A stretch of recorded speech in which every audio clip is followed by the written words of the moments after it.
it would be a joke for us to think that there will be a level ground, because what we are experiencing already has tilted the playing field in favor of our certain people. So I think, first of all, to go back even, the very idea of the scientific election still, because that's the context in which we are talking.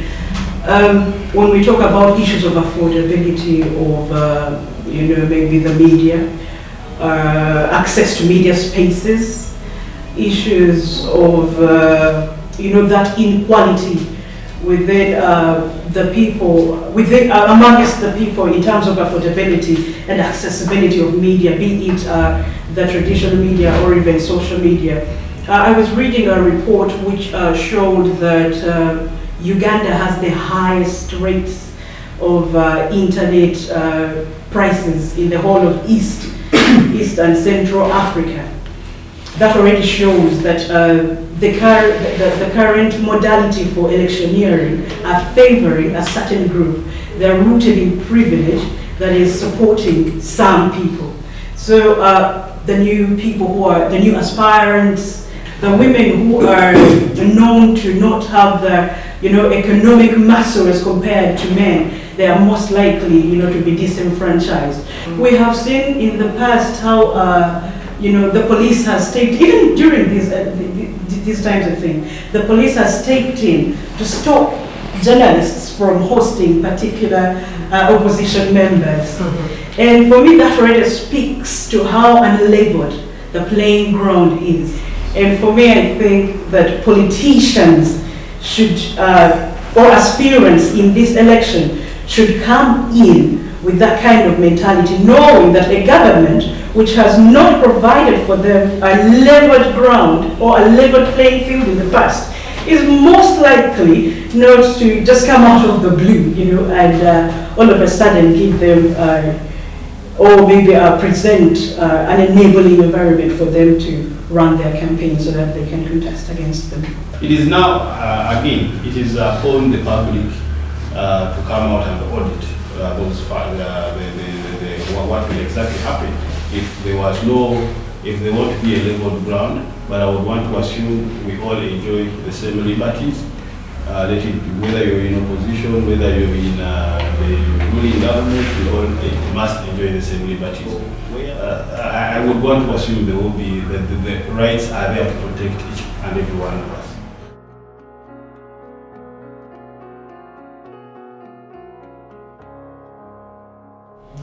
Well, we've seen a situation where media is harassed by the body that is supposed to regulate media freedoms in this country. Originally under the Press and Journalists Act in Uganda, we had regulations by Media Council and other entities, but through amendment of the Communications Act in 2013, functions were merged and taken under UCC. So we have seen really an iron hand that UCC uses around media houses. First, the Act, the Uganda Communications Act, does not even define who a journalist is. But the law goes ahead to say they need to accredit a journalist. So who are you accrediting? Mm-hmm. The Act provides for a media tribunal that is supposed to arbitrate issues. If, for example, you think you're given biased coverage, if you think, because the issue has been, UCC keeps calling media houses and about hosting opposition, about not giving government people time, yet all the time we see coverage of government functions, government people, but this has been a consistent complaint by UCC. Some of us, when we go to radio stations after we leave, we know that the UCC is going to call people who have hosted us. Or at times even you feel bad, you're like, maybe we'll stay here. Yes, because we don't want to cause people problems. Yet when you call us, we will call a spade. Because if we are working on promoting constitutional governance, we are not the diplomats. And we are not going to sugarcoat what we say or what we deal with. We say things the way they are. Yeah. Some people do not want to hear the truth. I don't know whether there are any safeguards as the media is discharged with this huge burden of playing the role of providing a campaign platform for all politicians in elections. I don't know how many complaints you're going to get for giving people time, but also with the private ownership of media. And the majority of private owners are NRM-leaning people. For obvious reasons, a regime of 35 years, really people who have a lot of money to own some of these media houses are government people.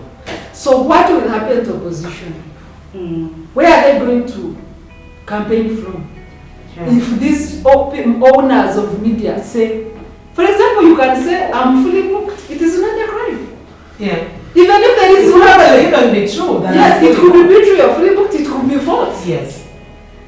And there is no punishment.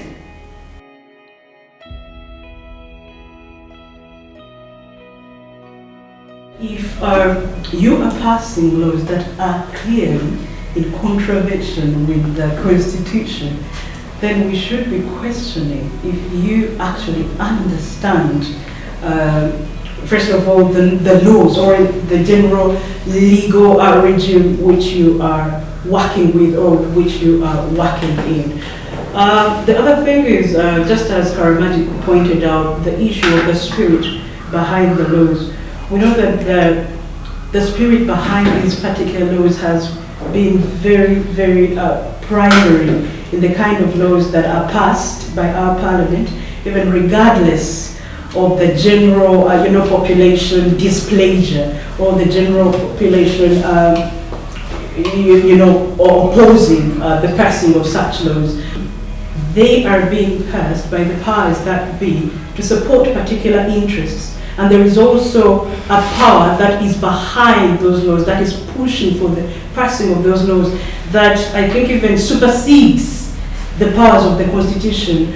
And that actually speaks to the issue of the institutional breakdowns, where the executive has the power to influence the decisions of the parliament and even to influence the decisions of the judiciary. So, yes, that's the kind of climate or environment that we are working in.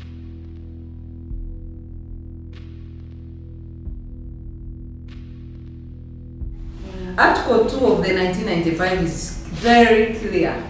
Any law or part of law or custom that contradicts the Constitution is null and void to the extent of inconsistency. So to have legislators who make laws that contradict the Constitution after the enactment of the Constitution is very unfortunate for this country. Even the decision of the Constituent Assembly was that after the promulgation of the Constitution on 8th October 1995, all previous laws were supposed to be reviewed and updated in line with the Constitution. And this is the work of Law Reform Commission. But the Law Reform Commission has been largely sleeping. We have the unfortunate Stage Plays and Public Entertainment Act that was pulled off the shelves when Bobi Wine joined politics.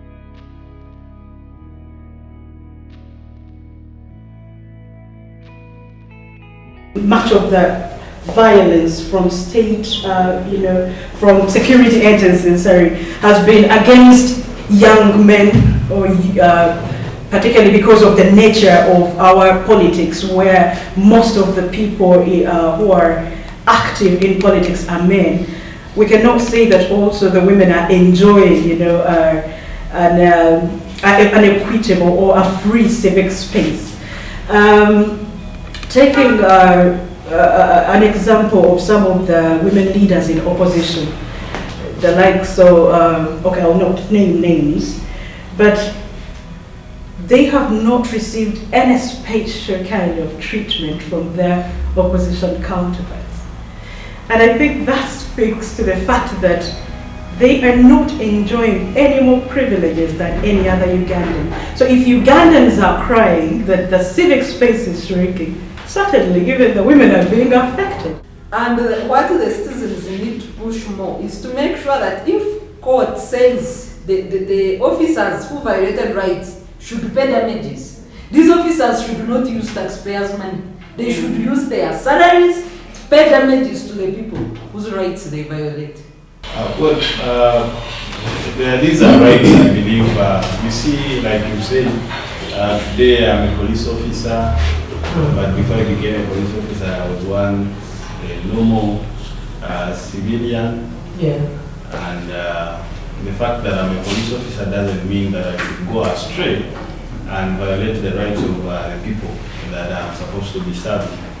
And I believe the laws that have been enacted, amended to suit and protect the right of the public are very welcome. I would very much support them because when I leave this uniform, maybe I will also be in the same situation of the public that I'm serving, and I would need my rights to be respected. The public should also know that yes, these are your rights, but they have limits also. If you have the freedom to demonstrate, there shouldn't be any evidence that you're orchestrating the demonstration, but we have a hidden agenda of probably assaulting officers, looting, and all of that. We have seen some organizations which are known worldwide. They orchestrate demonstrations, but they have hidden agendas during those demonstrations. So we wouldn't want to have such. If, of course, there is evidence that this has happened, we cannot swing it. But whereby rights of the public have been violated by specific officers, like she has mentioned, not the police, because we shall always come out and say, this is not how we do things. We are a law-abiding force.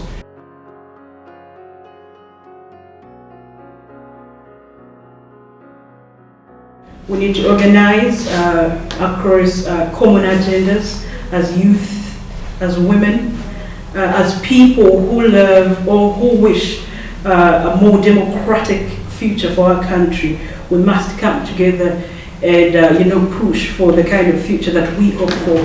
The other thing is we are those who say that they are knowledgeable. They should educate. We should keep educating people about the electoral ecosystem, what needs to be done, the roadmaps.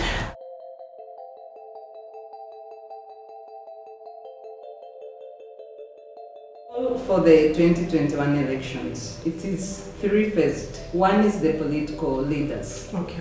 Can they play fairly and act fairly with good conduct? Elections should not be a do or die. If you've lost, you've lost. Work on the next election. If you won, celebrate, but you have a job to do. Yeah. So you don't also delay on celebration. You've asked people for a job, people have given it to you, can you settle down and do that job? Because we have a lot of, unseriousness at that political level, which is disturbing. To my friend and our guest, Yafande Luke, OSG, our hope is that the security forces will always act in good faith. We always treat citizens equally. We don't have classes in our citizens. We don't have first class, second class, and whatever. We all have an equal stake in our country. Keep law and order without, any favorism to anybody. That's what we hope to see. Don't harass one group. I know there is this misconception, but also it depends on what we see as the public. Yeah. In the public, there you look at a police that is hell-bent on protecting the regime as if they are the spokespersons of NRM. It could be a misunderstanding, but also I think it's a calling to the police also to rectify that misunderstanding. Depending on the way you conduct yourself, we want to live in a peaceful country. Really, to many citizens, it does not matter who is in power. People want peace to do their things. Yes. I want peace to come here at office and do work, whether it's Joshua University or 7 in power, it does not matter. So really, citizens want this peace. And those who are competing for power, let them compete fairly, legally, and if they win, they have a job to do. And they should not harass the people they've defeated. Okay. Really, to me, this is the Uganda I would want to live in.